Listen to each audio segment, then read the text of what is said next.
무서워서 사겠나 따따블 하한가 공모주 개미 무덤되나. 최근 새내 기주들이 상장 첫날 불기둥을 세운 뒤 이튿날 하한가를 찍는 등 롤러코스터를 타고 있다. 투자자들 사이 단타 매매가 대세로 자리 잡으면서 변동성을 키우고 있다는 지적이다. 전문가들은 하락장일수록 수급이 테마주나 공모주 등으로 쏠릴 수 있는 만큼 신중한 투자를 당부했다.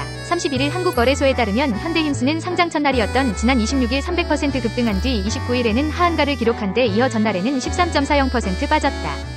상장 첫날 29,200원까지 올랐던 주가는 현재 17,000원 선에서 거래되고 있다. 현대힘스의 하락세를 주도하고 있는 건 기관과 외국인이다. 기관과 외국인은 지난 26일부터 전날까지 3거래일 동안 내리 팔자를 택했다. 기관과 외국인은 이 기간 각각 596억 원, 332억 원을 팔았다. 코스닥 시장에서 가장 많이 팔아치웠다. 현대힘스보다 앞서 상장한 우진엔텍 역시 상황은 비슷하다. 우진엔텍은 상장 첫날인 지난 24일 공모가 대비 4배 오르는 따따블에 성공한 뒤 이튿날 상한가 사흘째 12.52% 상승했다. 하지만 지난 29일 하한가를 기록했고 전날엔 9% 넘게 밀렸다. 우진엔텍은 상장 첫날 21,200원까지 오른 뒤 26일 3만원 선을 웃돌았으나 현재 19,000원 선까지 떨어졌다. 우진엔텍도 기관과 외국인이 동반 매도에 나서면서 주가가 미끄러지는 모습이다. 기관과 외국인은 지난 24일부터 전날까지 상장 후 5거래일 내리 우진엔텍을 팔았다. 이 기간 기관과 외국인은 각각 122억 원, 32억 원을 순매도했다. 지난 25일 상장한 HB 인베스트먼트 역시 첫날 97.06% 상승한 뒤 26일과 29일 각각 17.46%, 24.05% 하락했고 전날에는 1% 밀렸다.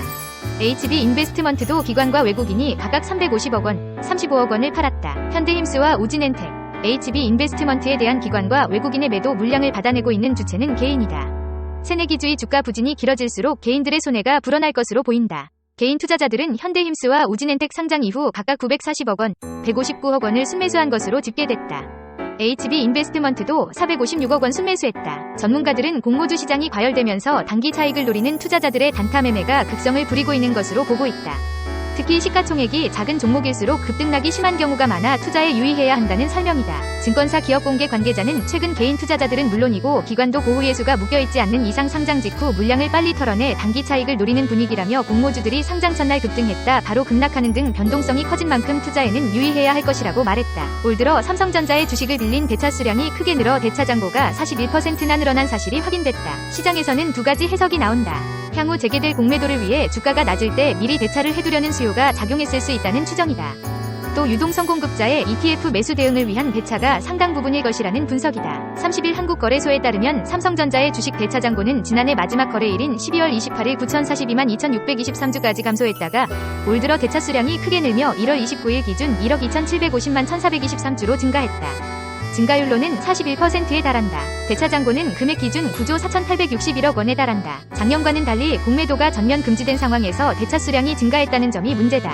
금융위원회 의결로 작년 11월 6일부터 공매도가 전면 금지된 이후 올 1월 29일까지 58거래일 동안 삼성전자 주식의 대차 수량은 모두 1억 7,111만 596주다. 공매도 금지 이전 58거래일 동안의 대차 수량은 1억 3,603만 7,982주에 불과했다. 공매도를 목적으로 한 대차 거래는 전체의 30% 미만이라고 하더라도 대차 수량이 증가한 점은 특이하다는 해석이다. 시장에서는 다양한 해석이 나온다. 먼저 최근 반도체 경기가 살아날 것이라는 기대감에 ETF로 투자자들의 돈이 몰리면서 대차 거래가 늘었을 수 있다. 정상진 한투운용 주식운용본부장은 삼성전자를 담고 있는 ETF로 투자가 몰리면서 유동성공급자가 매도할 물량을 확보하기 위해 대차했을 가능성이 가장 크다고 해석했다. 특히 ETF 유동성공급자와의 연관성에 대한 해석 중 눈길이 가는 것은 주가 전망이다. 올해 삼성전자 주가가 올라갈 것이라는 시장의 예상이 있으니 앞으로 있을 대차 수요를 앞당겨서 삼성전자 주가가 낮을 때 미리 대차를 해두는 효과가 있었을 수 있다는 의견이다. 이경민 대신증권 전략팀장은 이달 외국인이 삼성전자 대주주 일가의 주식을 블록딜로 매수했기 때문에 대차할 수 있는 주식이 더욱 풍부해졌고 대차 조건도 많이 좋아졌을 수 있다고 짚었다.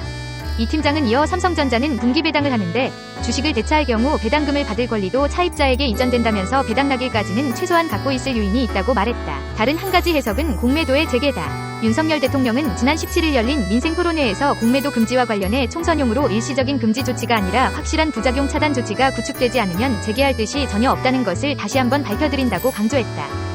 그러나 총선이 끝나면 공매도가 재개될 수 있다는 예상은 앞서 전면금지 조치가 시작된 시점부터 있었다. 결국 향후 공매도가 재개될 경우를 대비해 지금 주가가 쌀 때 그리고 외국인 보유분의 대차 공급 물량이 풍부할 때 대차를 늘릴 요인이 있다는 해석도 나온다. 나중에 대차를 하려면 더 높은 주가를 기준으로 협상을 해야 할 수도 있기 때문이다. 현행 제도에 따르면 주식 대차에는 기간 제약이 없는데 보통 1년을 단위로 계약을 한다. 금융위원회는 주식 대차 기간을 90일로 제한하는 방안을 검토 중이다. 삼성전자 주식에 대한 대차 거래가 많이 이뤄지고 있는 데는 삼성전자 주식이 시장에서 현금처럼 활용되는 탓이라는 해석도 나온다. 익명을 요구한 한 증권사 트레이더는 삼성전자 주식을 담보로 주면 필요로 하는 현금이든 채권이든 교환이 쉽기 때문에 국내 증권가에서는 현금 통화처럼 활용되는 측면이 있다고 말했다. 그 밖에 다른 주식은 대차 잔고가 많은 순서로 보면 JB금융지주, 삼성중공업, DGB금융지주, 두산에너빌리티 순이다. 시장 전체적으로 보면 공매도가 전면 금지된 작년 11월 6일 이후 올 1월 29일까지 58거래일 동안 모두 15억 1783만 2943주의 대차 거래가 체결됐다. 공매도 전면 금지 전 58거래일 기간 동안은 총 18억 4065만 3029주의 대차 거래가 체결됐다. 시장 전체로는 공매도 금지로 대차 수량이 감소했음을 알 수 있다. 2019년 설립된 CB파이낸셜솔루션은 고객의 자산을 분석해 최적의 조건으로 분산 예치할 수 있도록 예금 비교 중개 서비스 저축 하나로를 제공한다. 단순히 높은 금리 순서로 예금을 추천하는 게 아니라 7가지 건전성 지표를 비교해 같은 이자율에서 더 건전한 은행을 선택할 수 있도록 돕는다. 최혜윤 CB파이낸셜솔루션 대표는 은행 건전성 문제에 민감한 고액 예금자들이 서비스를 많이 이용한다고 설명했다. 패션 디자이너 출신 오세봄 세봄 INC 대표는 커뮤니티를 기반으로 한 오픈마켓 이커머스 플랫폼 LNL을 운영한다. LNL과 기존 이커머스 플랫폼의 차별점은 게이미피케이션 요소를 접목시킨 것이다. 오 대표는 앱 내에서 이용자의 미션 수행, 판매자의 마케팅, 제품 판매가 동시에 진행될 수 있는 구조를 구축했다. 스텔라 인터내셔널은 2021년 설립된 라이프스타일 커머스 스타트업이다. 주요 고객층은 30-40대 MZ맘 세대로 프리미엄 유아동 상품을 한눈에 확인할 수 있는 플랫폼 스텔라 스토리즈를 운영 중이다. 품질이 보장되지 않은 최저가 제품이 아닌 자체 인증 절차를 걸친 상품을 제안해 젊은 엄마들에게 인기를 끌고 있다. 여기에 MZ세대의 소비 습관에 부합하는 라이브 커머스, 매거진 기능을 적용해 재미와 상품을 함께 판매하는 컨슈머 트렌드도 공략했다. 수가 적은 여성 벤처 기업들 중에서도 패션테크 스타트업은 소수이기 때문에 쉽게 찾기 어렵다. 이해 오 대표는 처음에는 기업 홍보를 위해 여배여배 육성 프로그램에 참여했다고 밝혔다. 하지만 사업을 통해 플랫폼 검증을 위한 최소 기능 제품 테스트 진행, 운영비 지원 등 본래 목적과 달리 실질적인 혜택을 받았다. 점점 규모가 커지고 있는 프리미엄 유아동 시장을 선점하기 위해 서비스를 론칭한 스텔라 인터내셔널은 투자에 대한 자문을 구하기 위해 여성 벤처 스타트업 육성 프로그램에 지원했다. 이를 통해 기업 설명회를 진행하는 효율적인 방식과 인수합병을 위한 법률 등에 대한 컨설팅을 받았다. 뿐만 아니라 다양한 여성 창업가들과 교류하며 서로 사업 전략을 공유했다. 이 대표는 여성 스타트업 대표의 수가 부족한 상황에서 함께 교류하고 도움을 줄 수 있었다며 여성 창업가들이 유기적으로 상생할 수 있는 기틀이 됐다고 강조했다. 2022년 처음 시작된 여배여배 민간협력 여성 벤처 스타트업 육성 프로그램은 초기 여성 스타트업 성장을 지원하고 투자 자금 유치 등 초기 성장 과정에서 발생하는 성별에 따른 격차를 해소하기 위해 마련됐다. 2년간 총 36개의 기업을 지원하며 여성 벤처 스타트업 생태계 활성화를 위한 역할을 톡톡히 수행하고 있다. 올해는 3회차를 맞이한 만큼 글로벌 시장에 진출할 수 있는 여성 스타트업 발굴에 중점을 두고 사업을 진행한다는 방침이다.